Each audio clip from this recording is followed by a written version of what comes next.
Hello, everyone, and welcome to Conversations in Horror, the podcast. I am your host, Kevin L. Powers. I'm also the festival director and program director for Something Wicked Film Festival and Events, and welcome to our podcast. We are delving into some more Stephen King adaptations of films, which I love to do, and a lot of my co-hosts love to do as well. This is a film that was actually recommended to us to review, and we are going to delve right into it because it's one of our favorites. It is the original Pet Semetary from what is this, 1989? Wow, it makes me feel old.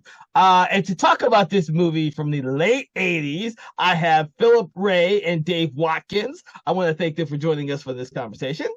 How you doing, guys? Good. Thank you for having me again. Excellent. And as people will know, this is one of the many different adaptations of Stephen King's work. Personally, I love this one since I saw this as a kid. I'm pretty sure that, Philip wasn't even alive when it was made, but that's okay. We're going to get into that as we discuss the movie. The late 80s brings us with this film, and I'm going to ask you both, since you're both kind of different generations, what was your impression of this film? We're going to go with Dave on this first. I'm going to leave you, Philip, after him. Yeah, this movie is probably one of the last movies that actually scared me. As I was a teenager at the time.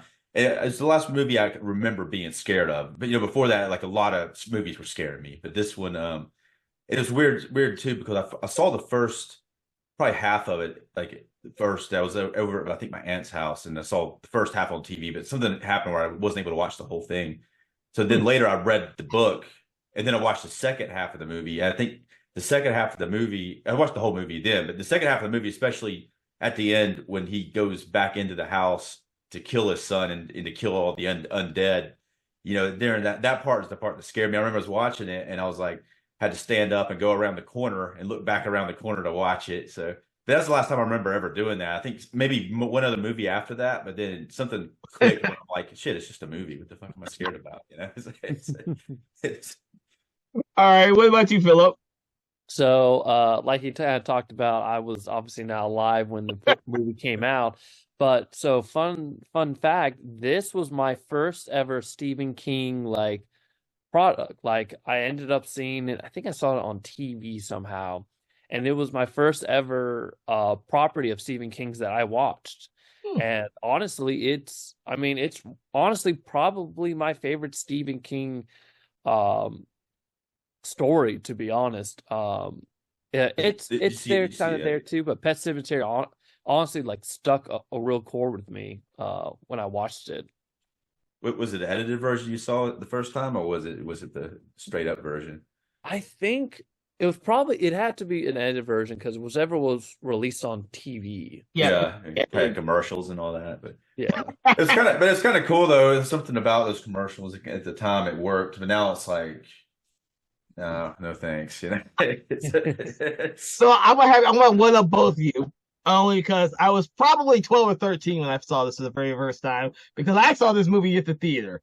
My parents, I won't say my parents because my father didn't really go see horror movies that often unless we made him go see horror movies. My mother was the Stephen King fan in the house, and I must have seen most of all of his movies in the late 80s, early 90s at the theater with my mother. So what was I, 13, 14 years old when I saw this shit at the theater? By then, having read the book already, I wasn't really that scared of the movie. I just thought it was cool as shit for a Stephen King property. I could probably go back to something earlier than the 80s or 89 and find something that probably still scared me. But with this movie, it ended up being one of my favorite movies of the time because I just thought it was cool. And I love the way it ended. It was like I didn't see endings like this movie that often back then. And the ones that did occur like this, I didn't see until I was much older. Stephen King films don't really end that typically in the 80s like this. This was I think Carrie may be the only other one that ended where the main character dies at the end. Well, they originally had a different ending for it, and the studio made them go back and reshoot it. It was a little less obvious that he was going to die. But I think it's like 98% positive that he dies at the end, or unlikely that he survives. It doesn't show him die, but the knife's coming towards him, and then it cuts. Yeah, it's one of those things where it was way too ambitious, and they were like, nah, you got to make it more. It's obvious, but also not obvious, because again, you don't see him actually die. It's just literally the difference is they were like, all right, let's give her a knife, and then we'll cut to black, and then have him scream. Yeah, for me, he always died at the end. there was no ifs, ands, or buts for it. When It was just a flesh wound, Nah, see, he's screaming because he's like, why did you grab that knife? That knife's just it's all rusted and stuff. Like, or he was he was playing solitaire. I think in the original he was playing solitaire too. Right. That's what it says. There's not actually a scene of that, is there? Like a deleted scene anywhere? No, it's interesting because the director, so Mary Lambert says like all of the stuff on DVD versions of this, it's one of the things where all of the deleted scenes were like lost. Like they're all lost. You can't find them. So it's interesting. Yeah. This sometimes especially with the film stuff, they probably got rid of them. Yeah, just either they cut it out of the film and it gets thrown in a box somewhere until someone decides to trash it. One of you two, do you know how well the film did? I don't ever look at that. You guys are used to well, I don't have it in front of me. I'll look it up, but I know that it did well because as far as what happened with the releases at the time, it was during a writer's strike. And Stephen King movies were kind of on the out, but since the script was already ready, they pushed it into production, and it actually did a lot better than they were anticipating it doing. That's why they did a second one, also with Mary Lambert directing it. Yep. That one didn't do as well, and that was probably she directed more stuff, but that was the last kind of Hollywood movie she directed. She did like Halloween Town 2 and a bunch of TV stuff, but I think that was sort of like even Stephen King. Stephen King wasn't involved with Pet Semetary 2, and he actually kind of wanted his name on it. So yeah, and Pet Semetary was actually successful. It grossed in the box office $57.5 million on $11.5 million budget. So it definitely did. It did more than it did twice as more than its budget. So yeah, it was a big success at the time. Oh yeah. So, I never can tell because, like I said, there's so many things. How you're right. A lot of his movies in the '80s did not do well. I'm looking over the list now. He was on the outs. Yeah. Well, no. What's interesting about this movie is Stephen King wrote the screenplay for it too. He didn't just write the book. He actually wrote the screenplay for it. And it's pretty. It shows pretty good. In the movie that he actually wrote it. And it's interesting, too, because he also, one of the big things when he said he wrote it was he wanted to have a say on who the director was. And so when Mary Lambert was approached with it, after meeting her, he's like, yep, nope, I like her. I think she'll be good for it. There was a time, apparently, George Romero was eyed to be the director, but then that obviously didn't happen. Well, I like what she did, though. I know that she was probably... Stephen King was probably like involved a lot from what I'm reading. So, but I do like the way she directed the movie. It does have a nice touch to it. And it's you could tell that she really enjoyed the source material. She had like a lot of enthusiasm for it. Oh yeah, she was allegedly a big fan of Stephen King novels, so she was very excited about it. And again, a lot of times that's probably why it was so good, because again, you see it all the time. If a director likes their source material, the movie's usually better than a director who's kind of doing it for a paycheck. Right. Yeah, I agree with you on that one. Getting into the story a little bit, if you've never seen Pet Semetary or the remake or any of the sequels, I haven't seen the newest sequel, but I can't imagine it straying too far from the established kind of story about this doctor. Can't think of his character. Louis Creed. Creed. Yeah. Creed, and he takes his family to a new town because he's going to become the doctor in the to the town.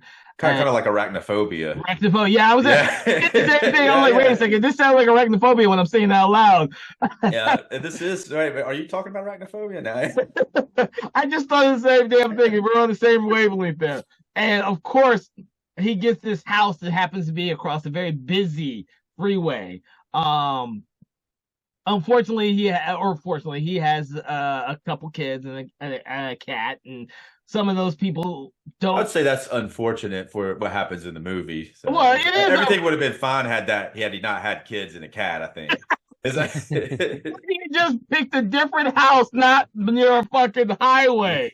But that being said, everything leads him to discover this uncharted little area not far behind his house in the woods that used to be a Indian burial ground. It's just gone sour over the decades. I think it's sour is the word they call it. it's the ground. Yeah, the ground has gone sour. I used to love that saying. I was like, that's some cool shit. It used to make me very scared of like Native American stories. So I was like, oh shit, man, could this really happen? Shit, I didn't bury anything back there. Don't even go to the Indian burial ground. Fuck that. That's just scary shit. So to add on to that, so in front of where the burial ground is, there is a pet cemetery where people bury their pets, and then there's a big brush area where they have these, that they try to make people not go through there. And then I guess probably, I don't know how far back, it's probably a mile or something back. That's where the actual Indian burial ground is. If you bury something in the Indian burial ground, it comes back, but it's different. Than it kind of typically like a monster. It seems to be not like and typically the cat's mean as shit, but the cat's not. It doesn't kill people, but when a person comes back, they tend to be like a ghoul. And I don't think in any of the movies I've ever seen a person come back and not just like be a murderous monster. I think that's kind of just what happens. Well, that's because the ground's gone sour. Yeah. But the thing I loved about this movie is the fact that for me, it always felt a little like an American Werewolf in London, in that Creed is kind of haunted by a patient of his who was killed in an accident, who's warning him to not go back there and not bury anything back there, but he doesn't heed those warnings at all. And I kind of liked the way they did the makeup on that guy, because I'm a huge zombie fan. Even though he's not a fucking zombie, he's a ghost. His head's like half because he had a car accident, and it's all this, even like some pumping blood coming out. The character's name's Pascal. Yeah, it's a great character, and it's interesting. Other than it seems to be a ghost character, and the director Mary Lambert describes him as a good angel or something to that nature. But in her director's commentary of the movie, but she says that the Judd character, he presents himself initially as a friend, but he's the one that he listens to, where he doesn't listen to the good angel who looks like a friggin' zombie. Oh shit! That's a good point. You know what? You're absolutely right. He listens to Judd, gets him in this trouble, but he never listens to Pascal. Right, and Pascal is especially in the later half of this movie, he tries to get the wife to come back, and it shows him a lot more than I remember seeing him than from the first time. And if you watch the remake, the character's not in it nearly as much, especially in the second half. He kind of appears similar to what happens in this movie. But in the second half, it doesn't show him bring the wife back. They kind of like cut that part out. So the character doesn't have as much of a presence in the remake. Mm. But I think it's a useful character. But as far as, I don't know. I mean, I think it works for him following the wife back. I can see why they cut it, because they wanted to focus on something different. Well, the remake decided to just kind of change a lot of stuff. But I thought it was better than I was anticipating it, because they did change some things, and I think the things that they changed helped, because I think if it had just been exactly the same, it would have been like, this is the same movie, even though it was kind of close to the same. But then the things that they did change I think made it a little bit more interesting. Mm. But as far as like the Judd Crandall character, that's something else when I first watched it, because at the time I was very familiar with the Munsters, Yeah. and I was like, and I liked horror movies, and it was pretty cool to see like an actor from a show like the Munsters playing like a main character in a horror movie. You know, he's really awesome in it too. He does a great job. And John Lithgow did too in the remake. I thought I'm the same way. I also what was her name? Denise Crosby. Yes, I used to Yeah. like her too when I saw this movie. Star Trek, yeah. Yeah, but I think Star Trek came out after this, if I'm not mistaken. So It did. She's only on it for like Star Trek Next Generation. She's only on it for like one season or something, and maybe part of the second season, and killed her off. But yeah, but I only know who she is because of this movie because I'd seen it way too many times as a kid. yeah, Those were the times when I was able to watch movies multiple times, or 4 or 5 or 6 or 20 times, and not worry about it. Nowadays, I barely get to watch any movie more than once, if I ever watch it once. yeah. I tell you, there's something about watching movies like or like more than one time. It's interesting. You watch it even now. It's not something I do a lot, but when I do it, sometimes I'll watch a movie and I'm like, I didn't like that very much. I'm going to watch it again, you know, and then I'll watch it again with maybe the director's commentary, and you have a better appreciation for it and what they were trying to do a lot of the times, you know. No, I agree. What's up, Philip? Yeah. Speaking of it, oh gosh, what appealed to me watching this movie, like when I was younger too, is that one thing that I appreciated about it and stuff. Again, it was a lot more brutal, and I mean it was the 1980s; they could get away with that. When you saying it like the miniseries, you're talking about it like the Pet Semetary movie. Oh, Pet Semetary. Okay, yeah. There's two Stephen Kings. What I appreciate about Pet Semetary is just how brutal it was. And like that was the thing with 1980s is you could get away with some of this stuff, but like that's one thing I really appreciate about the original versus like the remake. I think Kevin, me and you saw the remake together, I want to say. I think so. But like just everything with the Gage character, I mean, like killing off Gage was just such a wild thing. I think, yeah. I mean, it was pretty brutal. I think, and that even though the girl gets killed in the remake, I have a son now, so it was easier for me to watch the girl get killed, you know, than the kid, the little kid. He's only like 2 years old. Yeah, like 2 years old. You know that? Yeah. The fact that they killed off a 2-year-old is crazy, and that becomes the big monster versus like in the remake they switch it off and do the girl, and the girl is probably, I think she's in her 10s, but like, and it kind of loses its. The thing is, you don't actually see a lot of like the killer kids. A lot of times are around that 10 age. You know, you look at the corn and all that. It's easier to direct them. I can't believe they got the performance out of this 2-year-old that they got. You know, Rico Hughes. Yeah. Yeah, I mean, like when he's like coming after Judd with a knife and shit. It's like there's like that one shot of that look on his face. He looks almost like Chucky or something. You know, it really is, and it's crazy. Michael Hughes is the name of the actor who plays Cage, and he did a great job, and that's what I know. Mary Lambert said that she was so impressed with Michael on that, and I mean he really does make the movie, and it's just crazy. Again, you won't see, you couldn't. They like that's why like with the remake they had to change it because I don't think you would ever see now like a 2-year-old get killed like that in such a gruesome way. I think too. No, on top of that, it's to be able to get an actor who can actually pull the scenes off. Because I think originally the original Pet Semetary, they actually wanted to have twins so they could like kind of like Full House, they could switch them out. But they found that guy who could handle it. But that was that's what they would have to done probably. But it's harder with the remake. They are actually able to give the character dialogue and stuff like that, which I don't know. I guess most people seem to hate it. I thought it was interesting. It was an interesting change for me. Yeah, we'll have to get more remakes on our show so we can discuss the differences between the two.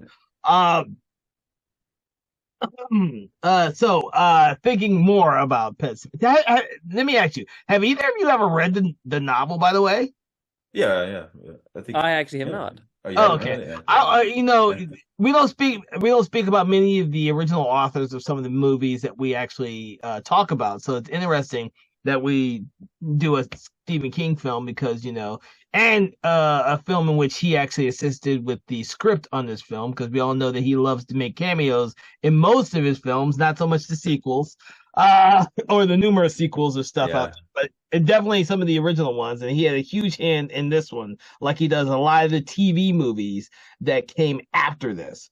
I think you're right, Dave, that up until this point, up until this movie was successful, there was a lot of these films of his that were not successful, that were theatrical movies. And then, of course, after this, you see him moving more towards a lot of the TV movies finally, because those are what really cemented I think his stature with movies. Yeah, all those mini series and stuff. All the movie, and they were all successful for a really long time. The Tommy Knockers and the Shining and all that stuff.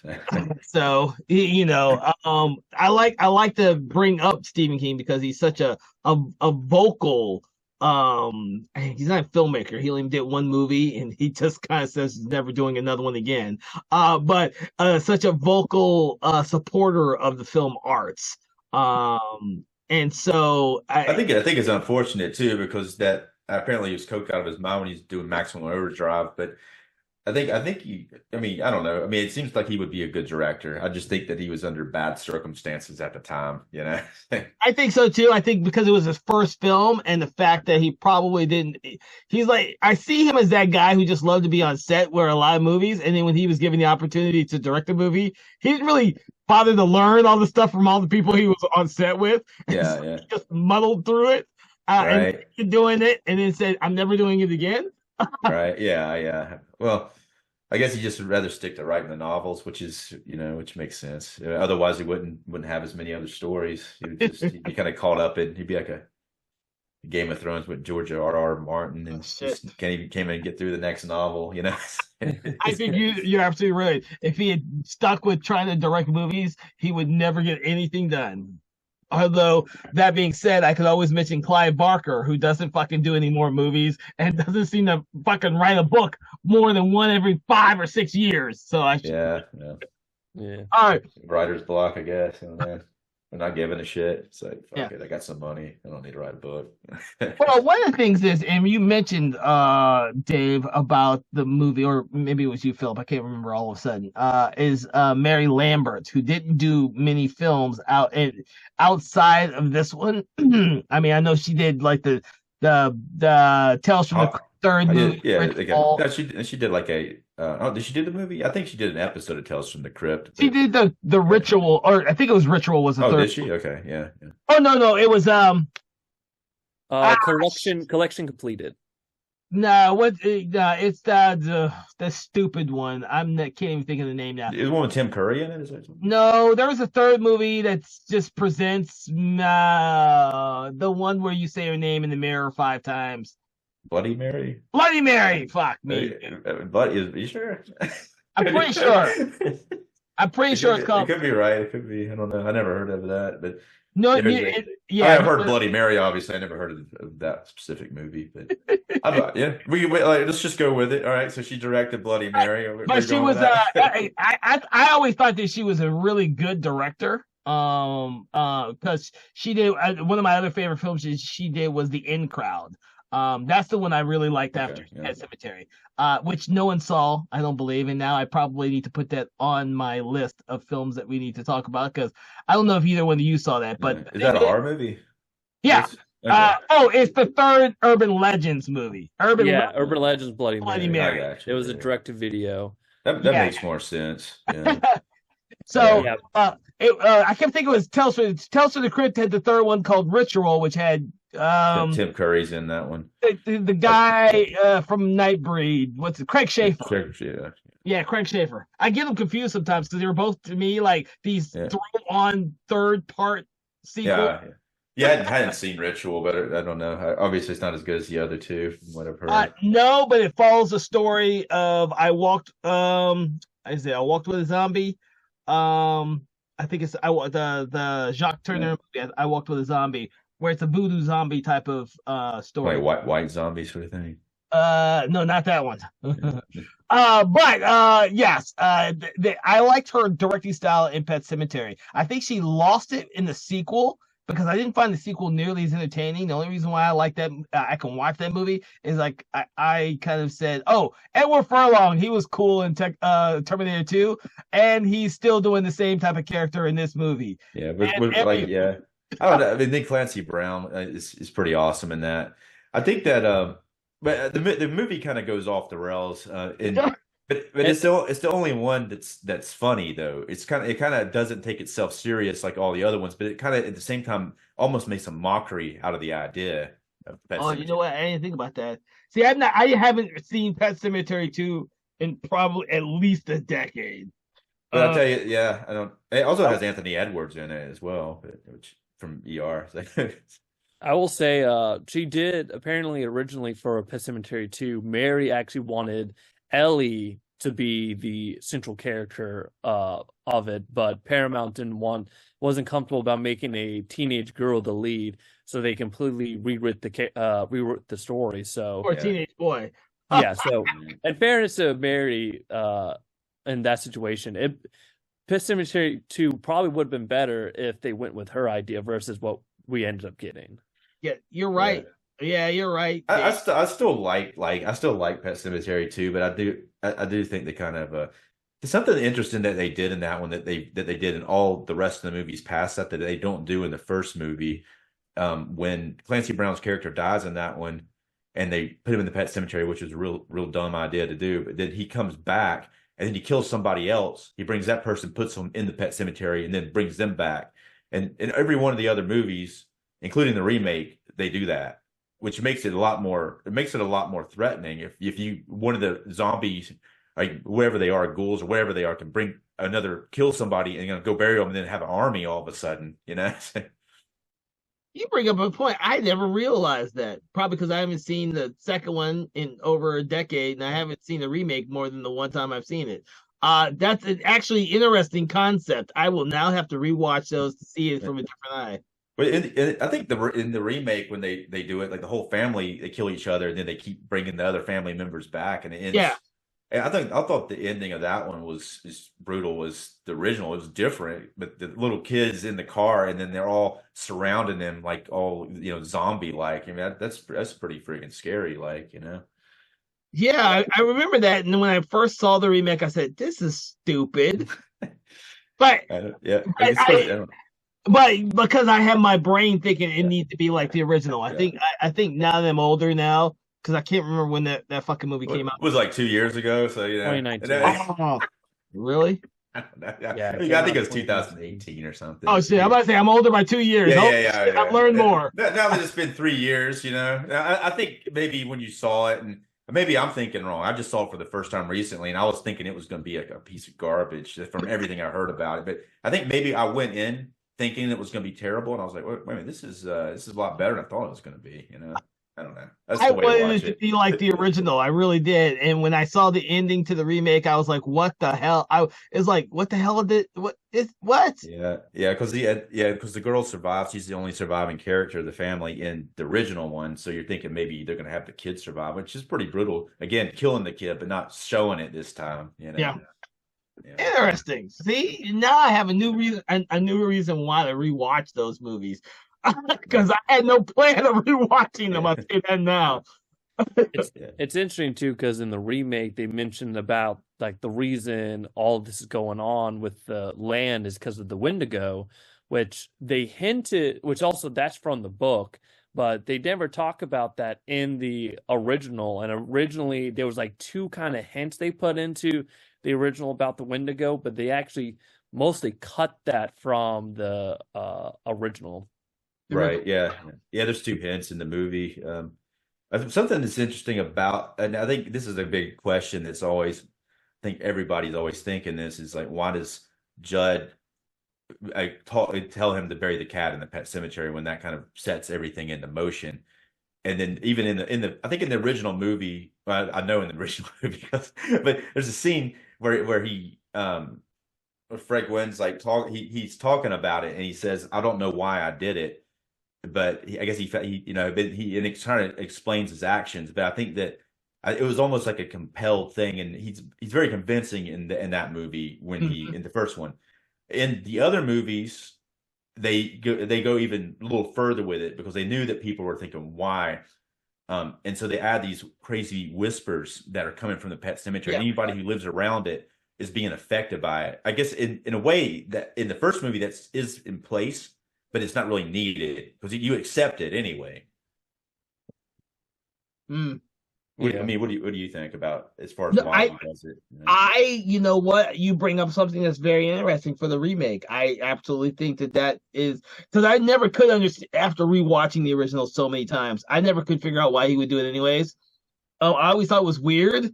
I always kept thinking that maybe he was trying to atone for something, and he was thinking like Creed does at the very end when he decides that the body is fresher, so she'll come back fine. I'm thinking that he's thinking that he waited too long. Judd thinks he waited too long, and that's why the dog ended up the way it did. And he's thinking that Yeah, it will be better the next time, even though he does say that the ground's gone sour. yeah, You should yeah. know, Judd, if the ground's gone sour, don't fucking bury shit there. It ain't coming back the way you want it to. Yeah, he's also very old, and I guess he kind of connects with the family. Yeah, The way he's introduced in the original is very interesting because the kid Gage is walking towards the road. He's about to get hit by the truck right off the bat, and then suddenly he shows up and picks him up and saves him, yeah, which is it's a very like heroic entrance for the character. yes. Yeah, but it's a lot different in the second one where they're in the pet cemetery and John Lithgow shows up and he's almost kind of creepy, you know, but he doesn't appear as a hero at first. But Oh, shit, you're right. You're but right. in both the movies he befriends the young girl and he kind of gets an attachment to her and becomes friends with a father who and when the cat dies because the father promises the daughter that the cat's not going to die because the mom pushes him to say that because she doesn't want. Well, now that's something that Mary Lambert said about the movie. It said it's not necessarily about death. It's about telling somebody about death, and they have to explain death to the kids and what it means. But the mom doesn't want them to know about it. She wants them not to think about death. But in the movie, and you know, like he tries to tell them about it in the pet cemetery to begin with, but and then when the cat dies, and because the mom doesn't want her to know about death, and then the dad promises that the cat's not going to die when it dies. That's what pushes him to bring the cat to the pet cemetery. Yeah. Yep. Yeah. I will agree on that one too. Dave, you make some interesting points about the movie. Oh man. So, any more thoughts on Pet Semetary? Other than, we've talked about Mary Lambert, we talked about the movie and the remakes. Surprisingly, we talked about the remakes a little bit. Actually, before I say anything more, I do want to ask you both if you've seen the sequel. What did you think on the sequel? Because I know I've said my little piece about it, but I would like to know what you guys thought about it. In addition to you liking Clancy Brown, Dave. Oh, you're talking about the pet. Oh, you're talking about the sequel. Okay, yeah. Okay, go ahead, Philip. I'm pretty sure I've actually not seen Pet Semetary 2 just because I've heard it's not that good, so I never really seeked it out. Well, if you do watch it, which I suggest doing, I would watch it with not taking it too serious. I think if you watch it as a fun movie, and it is the only one of these movies that is fun. All of them are very dark, dealing with very disturbing subject matters. Even though the sequel does do that, it is the only one of them. Well, I guess the prequel kind of has a happy ending, but it does have an ending where both of the main characters are still alive, the kid and his dad. So it does have a happy ending, unlike the other ones. The prequel kind of has a happy ending, even though a lot of characters died, but it does end with the Judd character still alive because he's the main character and he can't die because he's in original movie, which takes place after. But it does that's some pretty interesting stuff actually happens in that prequel. I would recommend that one too, because that was one I watched before I watched the remake, and I was like, wow, this is a lot better than I thought it was going to be too. But, Hmm. and it's yeah. No, go ahead. Go ahead. Yeah, no, I mean, I would, yeah. There's in the original Pet Semetary, Judd tells a story to Lewis Creed. He trying to talk him out of burying his son after his son gets hit by the truck, and he tells a story about how I think it's Timmy something. That character was a human who was buried in the Pet Semetary, and he came back different, and he was just causing a lot of problems, and then he ended up burning down the house and killing it. But in the prequel actually deals with that story in a different type of way. And Judd doesn't tell the story in the remake, but because I guess they were holding it back so they could use it in the prequel, and they tell the story differently than it is in the story from the book and from the original Pet Semetary. So, my thoughts, in addition to, I think, Dave, you brought up something I've never ever thought about any of these films, which is you're right. The Pet Semetary 2 with Edward Furlong and Clancy Brown and Anthony Edwards is actually a much more entertaining film in which it is not nearly as depressing because it is funny. It is funny.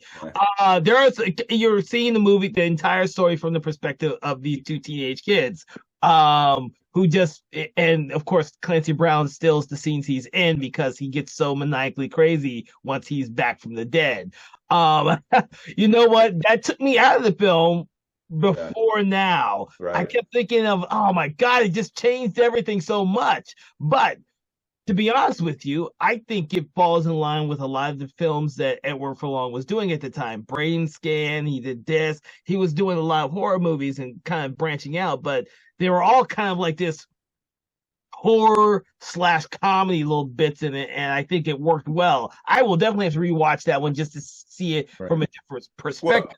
Well, I think had they done it right, instead of being like the way that they did it, I think they would have had a bigger audience. But I do appreciate what they do. I mean, I think it's something you can watch and be entertained by it. But I think if they'd done it with the same kind of tone as the first movie, it probably would have done a lot better in the theater. So I had to look it up real quick. So I'm wondering if Mary Lambert was thinking, if the first Evil Dead was dead serious and the second one had comedy in it, if she was thinking that maybe we should change it up a bit for the sequel. I know it's actually written by a different writer. I don't know if she had a lot of input on the scripts. Oh, I didn't know. Yeah, but another thing it reminds me of, especially when Clancy Brown's character comes to life, even though it's not as much, it kind of reminds me of the Dead Alive sequence after they bring the priest back and they're all sitting around. They actually have a table scene. It's not as gruesome as that, but it is very similar. And they all have to sit around the table and watch him eat mashed potatoes and shit and be disgusting with it.